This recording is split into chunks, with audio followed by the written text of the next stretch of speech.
Kilifi nzima. Wajua angalia tusitokeshane. Huko tangu tutoka waniambia kuna samaki, kuna samaki. Mimi nataka pweza. Utapata kuna kila aina ya samaki ya pweza. Kila aina ya samaki wapo pale. Mimi nachoka bwana. Sasa tufanyeje? Na hapa tumefika. Unaona hapa? Ni hapa basi. Ni hapa. Wesa Fish Market. Wesa Fish. Kilifi nzima. Hapa ndo duka kubwa zaidi la samaki. Utapata kila aina samaki fresh. Kutoka baharini hapa huja. Mimi sio zote baharini hapa si huja, kunao samaki na utaka mimi. Wapo. Si tuingie tuone. Mimi siku zote ukiniona naleta samaki. Na huwa nimekuja hapa West. Na vile umekuja mjini sasa. Chagua mwenyewe. Kuna friji pale samaki kibao.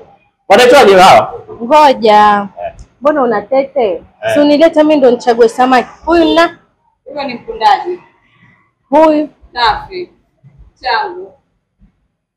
Una pole huko. Asitaki pole, nataka mkundaji. Yule ambaye kama ngundika, mkundue. Wamuona mkundika hapa. Na ni sisi tumnunue twende tukale tujikunde nkukundue. Ndio mkundaji. Sasa mbona umechagua huyu kwa kweli? Si wamuona alivyolegea huyu. Alegea? Napenda samaki wa kulegea maana ankesha kuvuliwa. Nampenda. Nataka stoki. Wanapatikana kila siku ama? Kila siku. Kwa hivyo hata nikichukua leo kidogo kesho nikija nitapata. Basi niwekee mkundaji. Kuna pweza.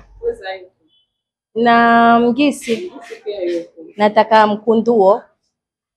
Pweza na ngisi. Sasa tutakunduana. Alafu nikupe supu ya pweza. Mama. Nikundie. Kilo wanza kupima vipi? Kilo ni 550. Na wangapi?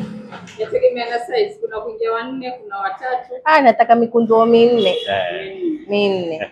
Alafu na ngisi na pweza. Londa mkundua bwana mkubwa, manake kichwa chake halali yangu. Basi kwa hivyo usikose kabisa kuja hapa Wesa kama unataka samaki. Kilifi nzima. Hapa utapata. Tuweweseke ndani ya Wesa. Kutoka baharini hadi mezani kwako. Wesa Fish Market, fahari ya Kilifi.